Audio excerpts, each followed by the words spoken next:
Farming Odisha Bhadrak. आज आम शिखा भिएतनामी कौ ब्रिडिंग प्रोसेस।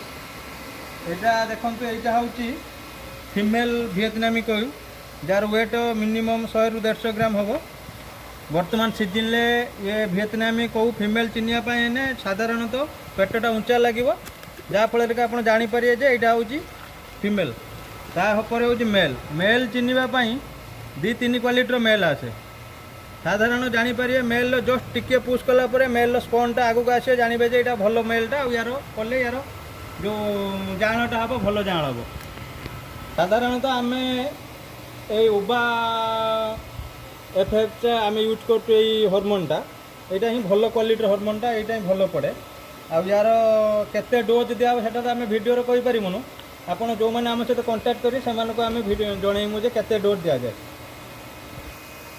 साधारणतः मेल जो आपणकर फीमेल कौरे आपड़ यही जगार ही इंजेक्शनटा यूज करेंगे।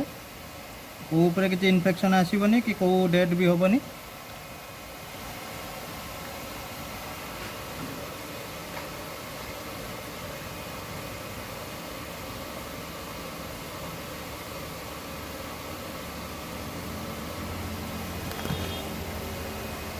धरुन ये फटो उठो चलती ना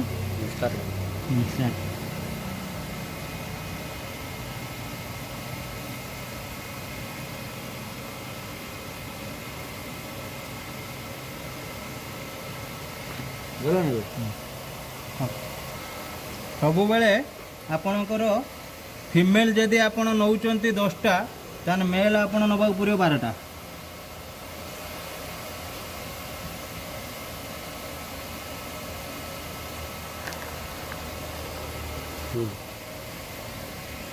मेल भी सही जगार ही दिया इंजेक्शनटा।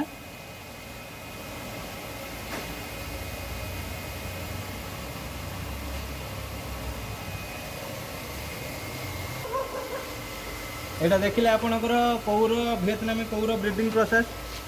एक आम 20 दिन भितर 2000 लाइन करने तार प्रोसीजरटा किमिति फीडिंग दिया जाए कौन करा जाए आम नेक्स्ट वीडियो रे बताइमु। Thank you.